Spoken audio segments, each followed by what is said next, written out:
Bayangin ya, itu dia punya reserve Ci, dan itu strategik banget Ci, dia simpen-simpen Ci. Itu dipakai mulu Ci. Dipakai mulu buat kayak buat apa ya Ci? Buat dia mempengaruhi harga itu Ci, harga oilnya gitu kan. Buat dia intervensi Ci gitu loh. Intervensi terus gitu kan. Jadi kayak kayak dimanipulasi gitu loh Ci. Jadi kalau dibilang sih oil gak ada masalah ya Ci. Oil gak ada masalah, nggak ada sebenarnya nggak ada sesuatu yang berarti lah Ci, biasa aja gitu ya. Karena memang ini story-story panjang sih, Ci. Cuman orang lihatnya kan kayak gitu aja. Orang lihatnya begitu turun, ketakutan. Nanti begitu oil naik lagi juga, ya baik lagi, Ci. Jadi gini, kadang lucu ya, Ci. Jadi psikologi itu tergantung market, Ci. Jadi psikologi itu dive in market, Ci. Gitu. Jadi kalau misalkan market lagi naik, ya berubah story-nya. Market lagi turun, berubah story-nya. Sampai kapan kita mesti gitu, Ci? Even gue kadang gue nggak lihat saham.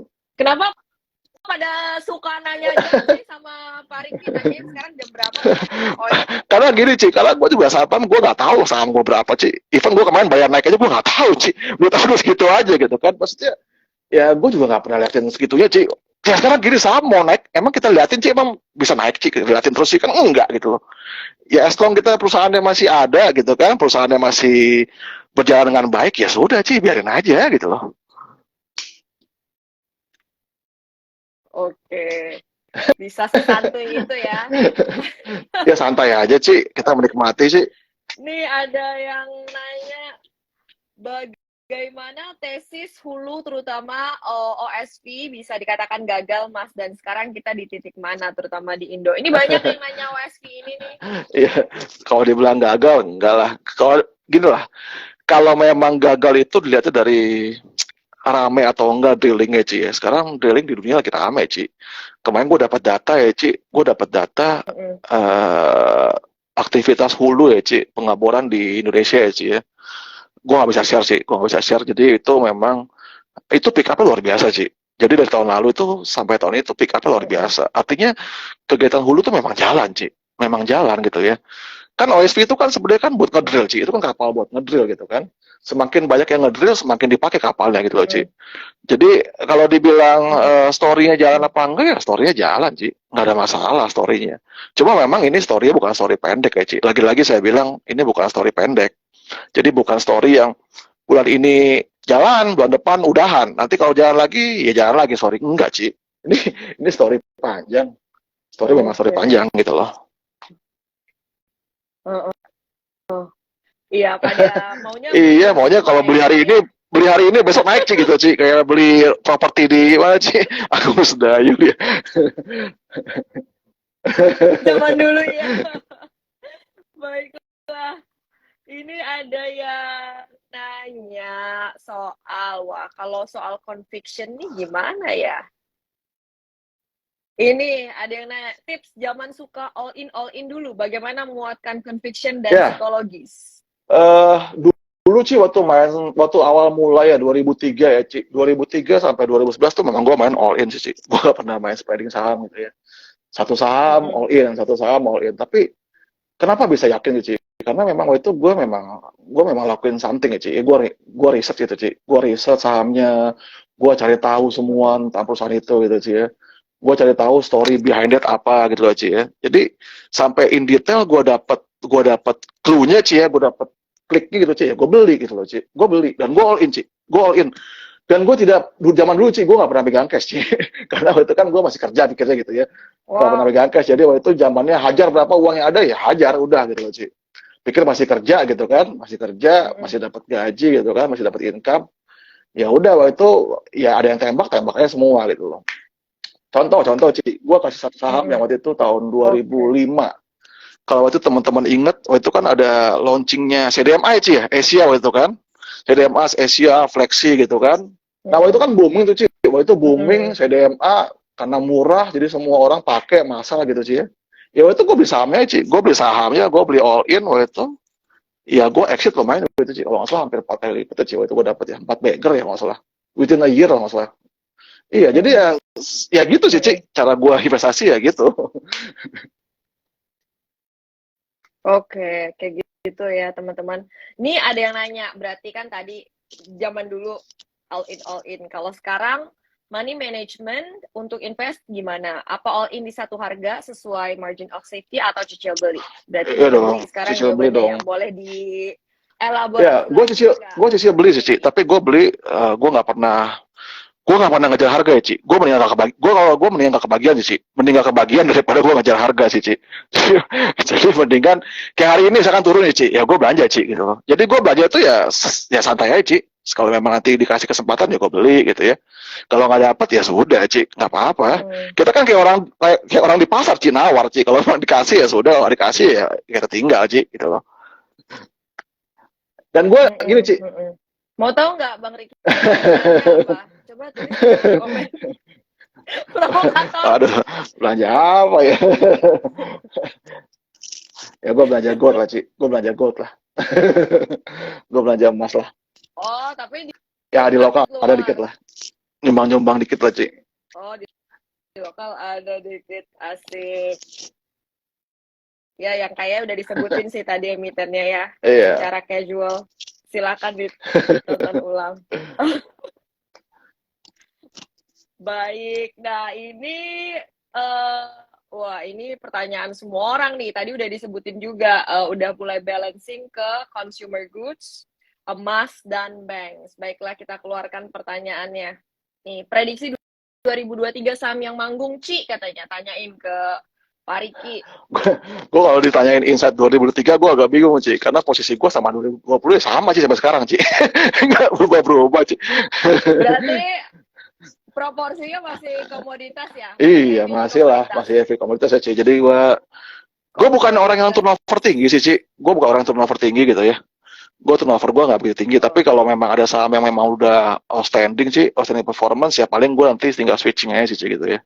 Tinggal switching. Misalkan gini ya. Kayak ngomong kayak kemarin Bayan tuh, Ci. Bayan naik banyak gitu ya. Ya gue switching lagi, Ci, ke saham batubara lain yang ada story, Ci. Kan tahun 2033 ini kan kalau salah ada story ya, masalah BLU ya. Ya gue coba bermain di story itu sih, Ci. Jadi gue tuker-tuker aja, Ci. Jadi kalau memang udah ada yang outstanding ya gue buang. Ya luar biasa, Ci. Maksudnya udah ngapain lagi, tunggu lagi. Apalagi yang kita tunggu udah sampai dapat banyak gitu kan. Tuker yang memang belum naik kan, Ci. Yang memang belum dapat panggung gitu kan. Oke. Yang kemarin gak dapat panggungnya ya. Tuh cari kata kuncinya sendiri ya teman-teman, silahkan di googling BLU gue udah sempet artikel loh, Ci. Gue sempet live juga kok soal itu. Gue sempet live juga ngomong masalah BLU lah. Panjang lebar lah, Ci. Gue ceritain semua dari A sampai Z lah.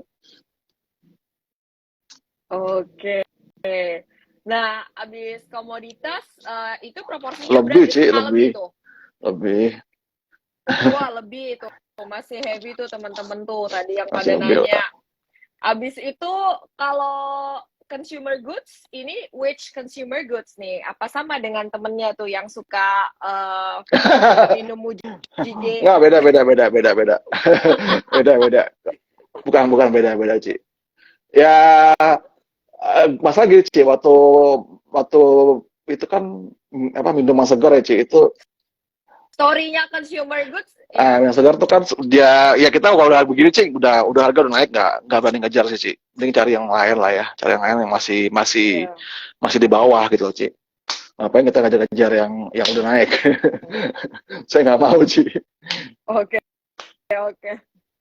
Berarti kalau story consumer goods-nya ini yang kayak gimana? Kenapa dirimu masuk consumer goods? Sebenarnya gini, Ci, itu tujuan utamanya adalah sebenarnya pertama, Ci, ya, yang paling pertama adalah balancing portofolio, Ci. Itu jelas. Karena gue juga nggak mau terlalu overweight banget di komoditas gitu kan. Jadi gue bagi ke consumer good ya. Memang gini, Ci, kalau consumer good tuh lu nggak bisa kayak main kayak komoditas gitu ya. Jadi lu bisa mainnya memang agak sabar, tenang gitu ya. Itu juga memang kita nggak usah ngarepin manggung cepet-cepet ya, enggak gitu kan. Satu itu. Yang kedua, Ci, sebenarnya gini. Kalau kita lihat sejak pasca pandemik ya, Ci, kan semua terpukul tuh, Ci. Consumer good semua kan, daya beli kan hancur semua, Ci, ya. Apalagi waktu pas kemarin naik BBM tuh, Ci, gitu kan. Itu kan juga sama tuh kan, terpukul juga gitu kan. Nah, gue sih harap gini, Ci. Gue harap 2023 sih ekonomi dunia comeback ya, Ci. Ekonomi dunia comeback, daya beli juga comeback lagi, Ci. Jadi gue pikir nanti consumer good juga bakal dapat panggung sih, Ci. Bakal dapat panggung di 2023 lah gitu ya. Makanya gue sedikit balancing ke consumer good gitu loh. Tapi juga consumer good juga yang punya ini Ci, yang maksudnya yang punya punya powernya tinggi Ci, branding power tinggi gitu ya. Jadi bukan asal-asal consumer good lah gitu ya. Jadi memang punya brandnya kuat gitu loh Ci. Contoh ya kayak misalkan ya susu lah Ci, itu kan dia kan brandingnya memang kuat gitu ya. Ada beberapa susu yang bagus lah gitu loh. Susu yang mana nih? Susu yang ada pisang kucing ada. Ya adalah susu yang ini lah Ci. Susu yang well known lah Ci.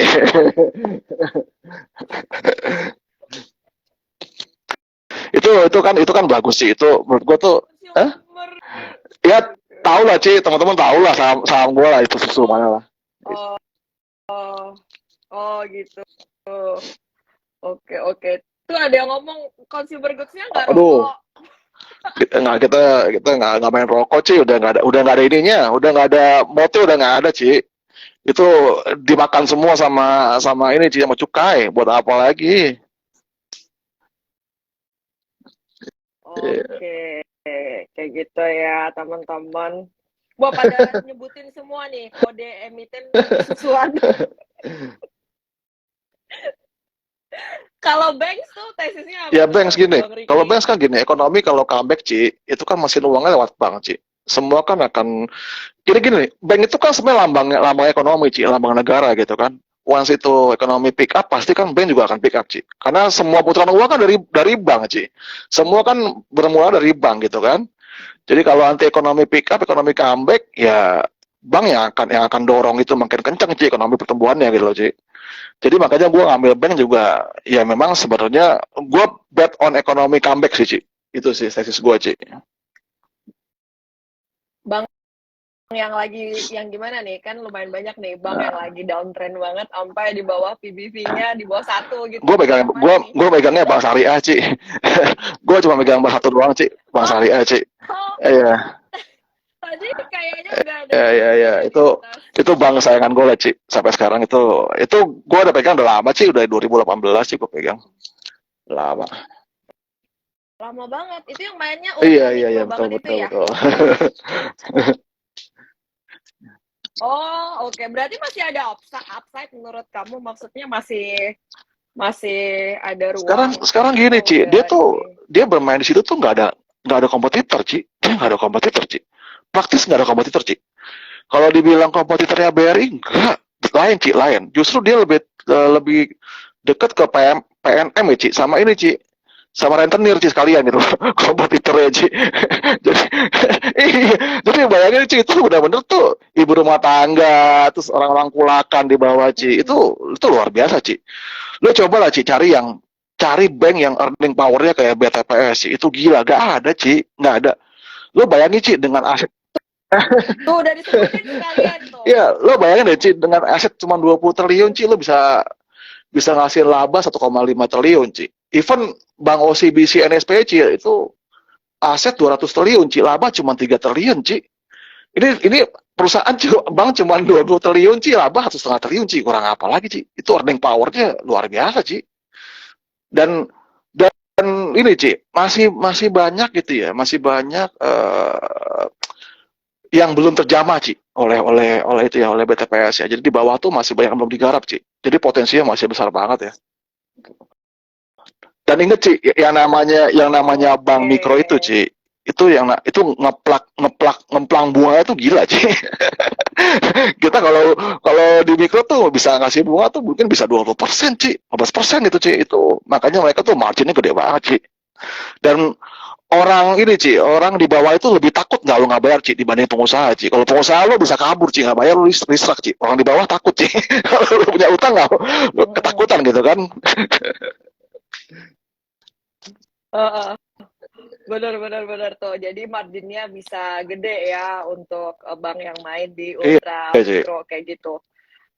Ini ada yang nanya pendapatnya Bang Riki nih soal EBT dan renewable energy. Kalau Bang Riki melihatnya gimana nih? Punya faith nggak di yang lagi banyak ramai dibahas nih, EBT dan renewable energy, kendaraan listrik EBT gitu. Ya Ci, EBT sebenarnya gini, ini kan sebenarnya udah agak lama ya Ci story-nya gitu ya. Tapi iya, lagi ya, jadi sebenarnya gini lah Ci. Iya itu sebenarnya kan kayak apa Ci, kayak ya memang gini Ci, itu akan bagus Ci, tapi masalah itu butuh waktu ya Ci.